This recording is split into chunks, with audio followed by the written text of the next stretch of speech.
तो आज जो हमारा जो टॉपिक है वो है संविधान।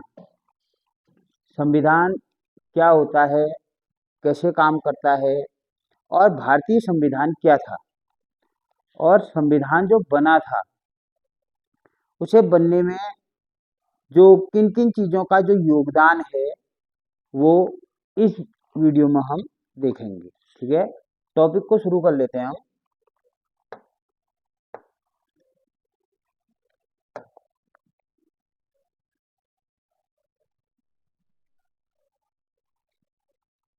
तो यहाँ से शुरू हम करते हैं कि संविधान क्या है वास्तव में। देखो, हम देखते हैं किसी भी संस्था को चलाने के लिए, चाहे हम विद्यालय लें, बैंक लें, तो उसको चलाने के लिए कुछ नियम कानून होते हैं। जैसे हम बैंक में गए तो उसमें बैंक मैनेजर के कार्य अलग हैं, जो आपको पैसे देता है कैशियर के कार्य अलग हैं। आपको जब पैसे जमा करने हैं तब आप अलग पर्चे भरते हैं, जब पैसे निकालने हैं तब अलग पर्चे भरते हैं। जिन लोगों को लोन की आवश्यकता है उनको लोन का किस हिसाब से मिलेगा, कैसे मिलेगा, ये सब बैंक करता है। तो ऐसा तो नहीं होता है ना कि जो है एक बैंक का मैनेजर है वो जो है कैशियर के बीच में आके जो है पैसे बांटने लगता है, ऐसा नहीं होता है। होता क्या है, जो बैंक है वो प्रॉपर वे में काम करता है, सब निर्धारित है, यानी कि सब कुछ लिखा हुआ है। जब लिखा हुआ है तभी तो वो ऐसे कार्य कर रहा है। ऐसे ही यदि कोई विद्यालय हम देखें, कोई स्कूल किससे बनता है, छात्रों से, शिक्षक से, वहाँ के जो है जो विद्यालय के नियम कानूनों से जो है विद्यालय बनता है। ऐसा नहीं होता है कि सिर्फ शिक्षक से या विद्यार्थी से विद्यालय बनता है। बीच में हमें नियम कानूनों की भी तो जरूरत पड़ेगी कि भाई शिक्षक के उत्तरदायित्व क्या हैं, छात्र के उत्तरदायित्व क्या हैं, आपकी गणवेश कैसे होगी, ड्रेस, आपके पाठ्यक्रम कैसा होगा, किस दिन आप कौन सा सब्जेक्ट पढ़ेंगे।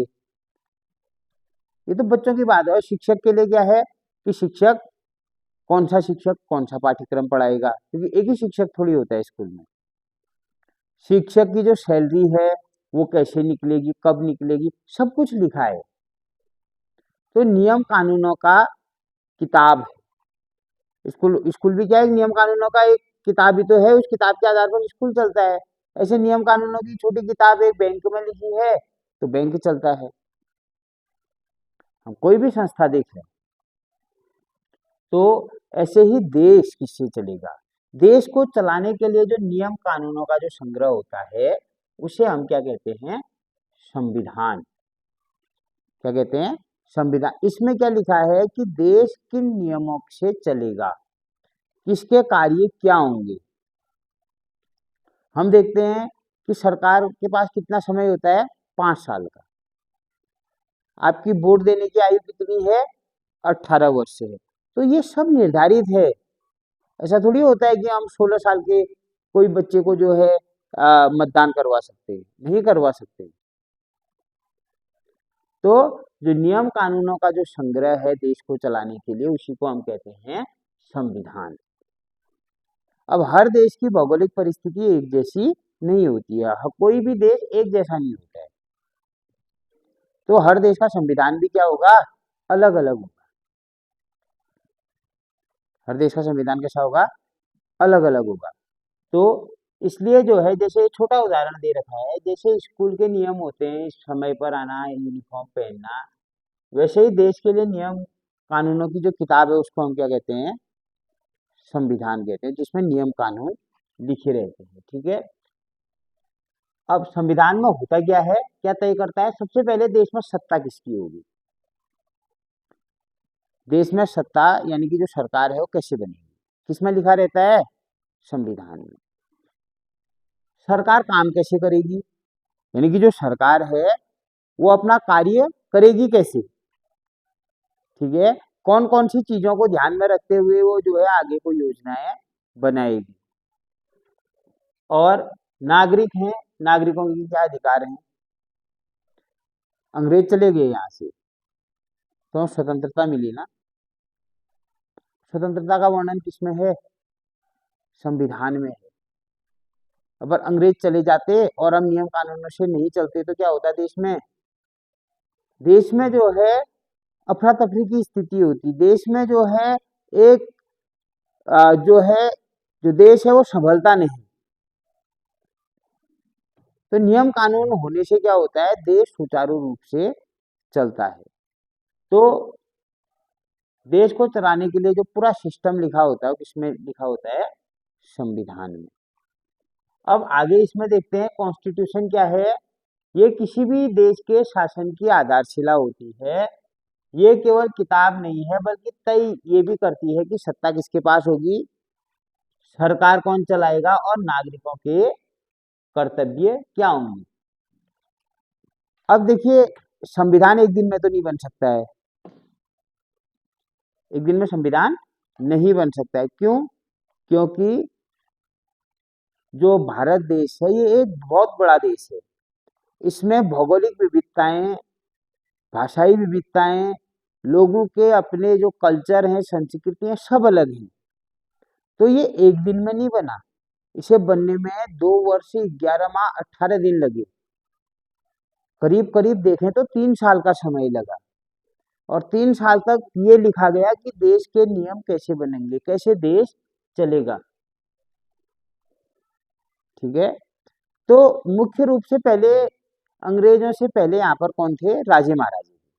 कहाँ? भारत में। अब राजे महाराजे थे तो अपने हिसाब से नियम बनाते थे अपने राज्य की भौगोलिक परिस्थितियों के अनुसार।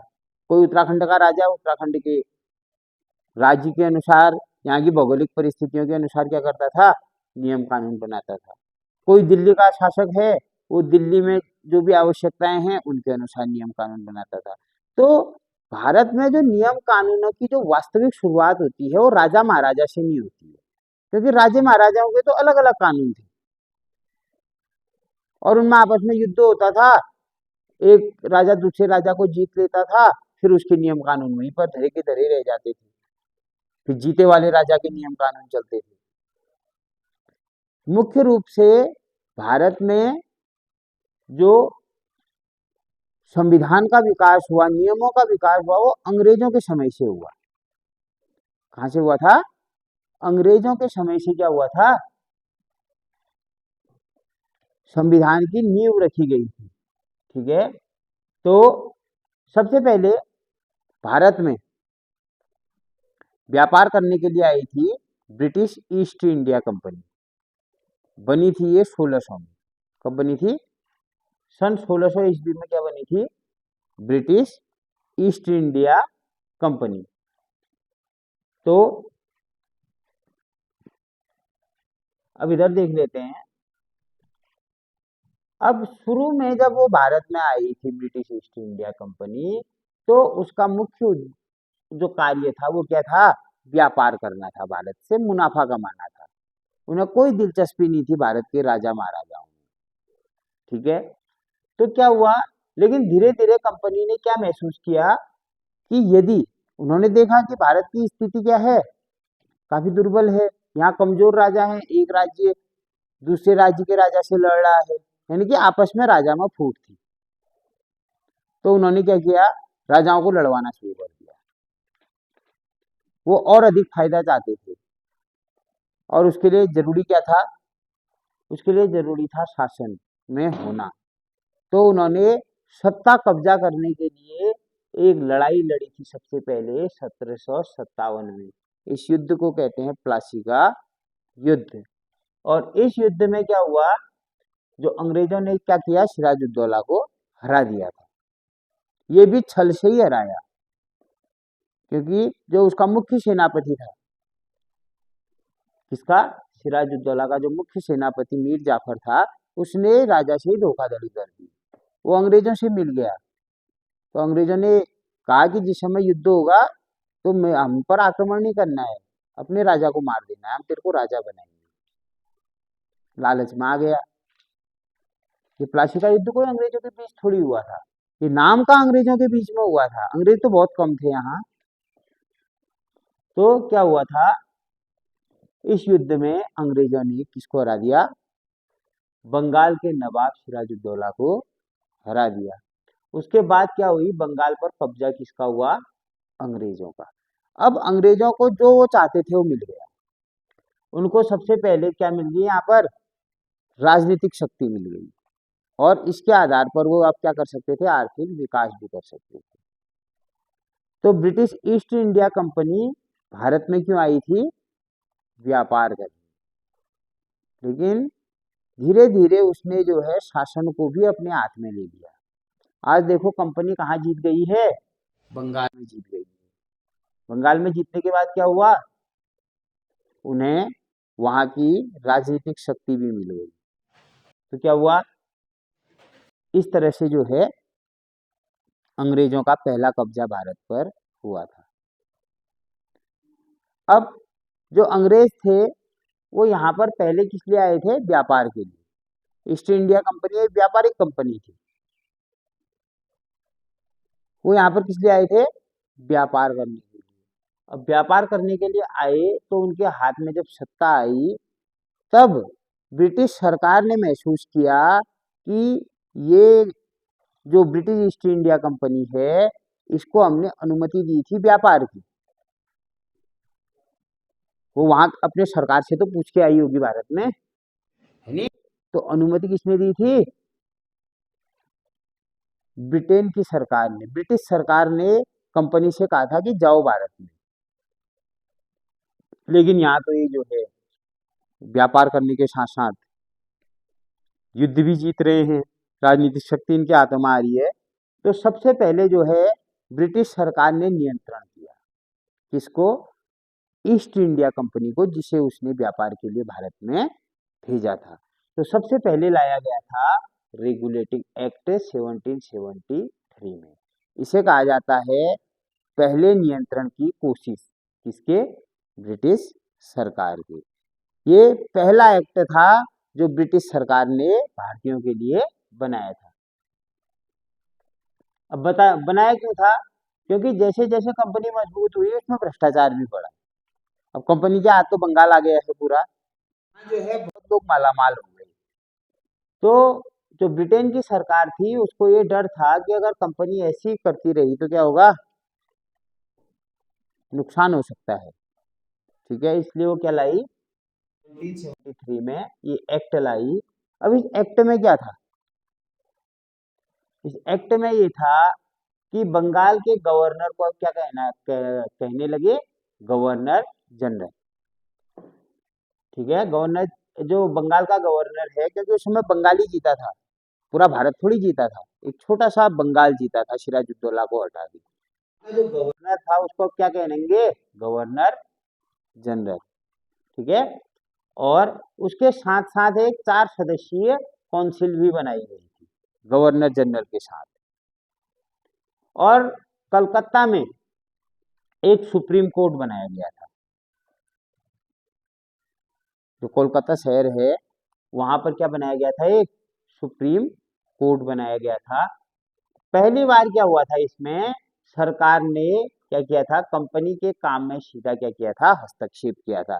पहली बार ब्रिटिश सरकार ने भारत के लिए रूल बनाए थे 1973 में। तो ये था 73 रेगुलेटिंग एक्ट। और इसमें यह भी कहा गया कि जो मद्रास और जो बम्बई प्रांत है, ठीक है, वहां का गवर्नर जो है, वहां को जो है इसी के अधीन ले लिया गया। किसके अधीन? ये बंगाल के अधीन। वहां की प्रेसिडेंसी को भी बंगाल के अधीन लिया गया। और तीनों को मिलाकर जो बंगाल का गवर्नर था उसे गवर्नर जनरल बनाया गया। यानी कि बंगाल का जो गवर्नर जिसको हम कहते थे उसे गवर्नर जनरल बनाया गया। 3 प्रेसिडेंसी का ये पहला है जो बंगाल है, दूसरा चेन्नई, तीसरा है जो इधर हमारा बम्बई। अगला है पिट्स इंडिया एक्ट 1784। अब कंपनी अपना काम कर रही थी, सरकार ने कंपनी के लिए नियम भी बना दिए, लेकिन कंपनी पर और नियंत्रण स्थापित करने के लिए एक उसने क्या बना दिया, एक एक्ट और बनाया, वो बनाया था 1784 में। इसको हम कहते हैं पिट्स इंडिया एक्ट। तो क्या हुआ, जब रेगुलेटिंग एक्ट पूरी तरह सफल नहीं हुआ तो कौन सा कानून लाया गया, 1784 में लाया गया पिट्स इंडिया एक्ट। हुआ क्या था, इसकी सबसे बड़ी विशेषता क्या थी कि ड्यूअल कंट्रोल था। अब सरकार ने ये माना कि दो जगह शासन होगा, एक तो व्यापार पर जिसे कंपनी करेगी, और दूसरी सरकार पर, उसे बोर्ड ऑफ कंट्रोल कहते हैं, जो सरकार के लिए बनाया गया था। आगे देखते हैं इसमें, ये बोर्ड ऑफ कंट्रोल जिसमें सरकार का नियंत्रण बड़ा था। यानी कि अब भारत को चलाने वाले दो लोग, एक तो है company, British east India company जो भारत में आई थी, दूसरी है ब्रिटिश सरकार। और जो बोर्ड ऑफ कंट्रोल है वो किसके लिए बनाया गया, सरकार पर नियंत्रण स्थापित करने के लिए बनाया गया था। अब हुआ क्या इससे, अब कंपनी की शक्ति कम रह गई। जो ब्रिटिश ईस्ट इंडिया कंपनी है वह अब कौन से कार्य करेगी, सिर्फ व्यापारिक कार्य करेगी, और जो सत्ता वाले कार्य है वो कौन करेगी, बोर्ड ऑफ कंट्रोल। और इसमें क्या हुआ, अब जो शक्ति है वो ब्रिटिश सरकार के हाथ में चली गई। यहाँ पर क्या खत्म हो गया, यहाँ पर खत्म हो गया जो ब्रिटिश ईस्ट इंडिया कंपनी थी उसका प्रभाव क्या हो गया, यहाँ पर समाप्त हो गया। उसके बाद चार्टर एक्ट आया था 1813 में, और ये कहा गया कि चार्टर एक्ट हर 20 साल बाद क्या होगा, देखा जाएगा। और चार्टर एक्ट में क्या हुआ, कंपनी की जो व्यापारिक मोनोपोली थी वो खत्म कर दी गई। यानी कि कंपनी के व्यापार की जो मोनोपोली थी, वो कैसे भी व्यापार कर लेती थी, कैसे भी नियम बना लेती थी, वो अब कौन बनाएगा, ब्रिटिश सरकार बनाएगी। और अब क्या होगा, मुख्य परिवर्तन क्या हुआ था इसमें, ये देखिए, इसमें जो है क्या था कि British east India company Bharat में आई थी, तो ब्रिटिश सरकार ने कहा कि अन्य लोग भी व्यापार के लिए भारत जा सकते हैं। यानी कि कंपनी का एकाधिकार अब खत्म हो गया है। यहाँ पर से क्या हो सकता है, दूसरे लोग भी कहाँ आ सकते हैं, बंगाल में आके क्या कर सकते हैं, व्यापार कर सकते हैं, यानी कि भारत में भी व्यापार कर सकते हैं। तो ये हुआ था। और मिशनरियों को धर्म प्रचार के लिए भेजा गया। यहाँ पर जो मिशनरी, मिशनरी कहने का मतलब है जो धर्म गुरु हैं ईसाई धर्म के,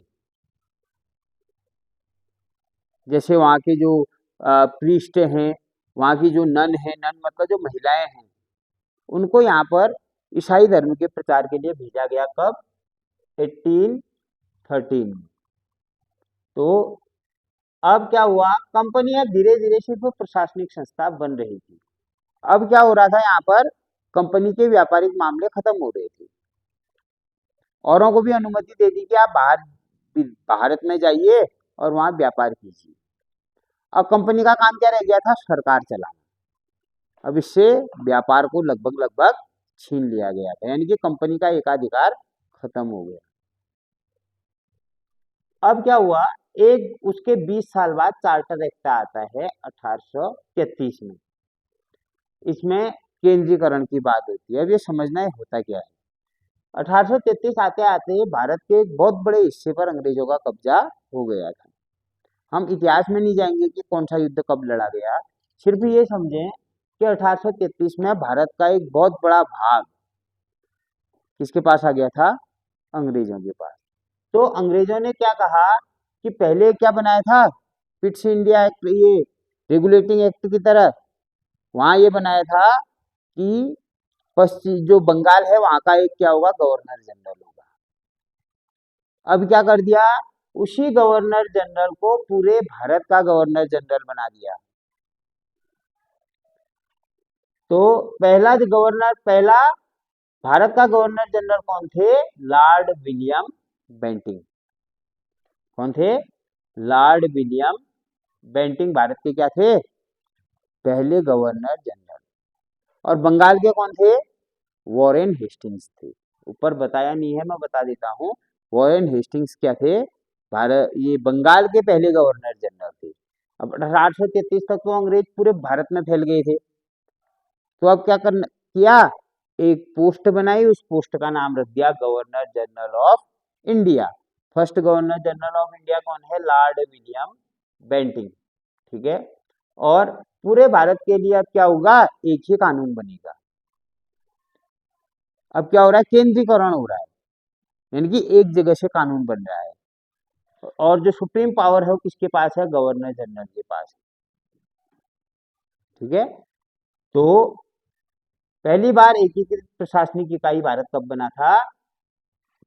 1833 में। अब एकीकृत प्रशासनिक इकाई कहने का ये मतलब है, यहाँ पर जितनी भी प्रशासनिक इकाइयां हैं एक दूसरे से जुड़ी होंगी। ठीक है। और जो नियम कानून बनाएगा वो सब जगह क्या होंगे? समान रूप से लागू होंगे। तो भारत का जो गवर्नर जनरल है वह इस मामले को देखेगा। तो पहली बार एकीकृत प्रशासनिक इकाई भारत कब बना? 1833 में। चलिए, अब इसमें एक वो आता है आपका ये रेगुलेटिंग एक्ट में। हमने ये पढ़ा कि रेगुलेटिंग एक्ट में क्या किया गया था?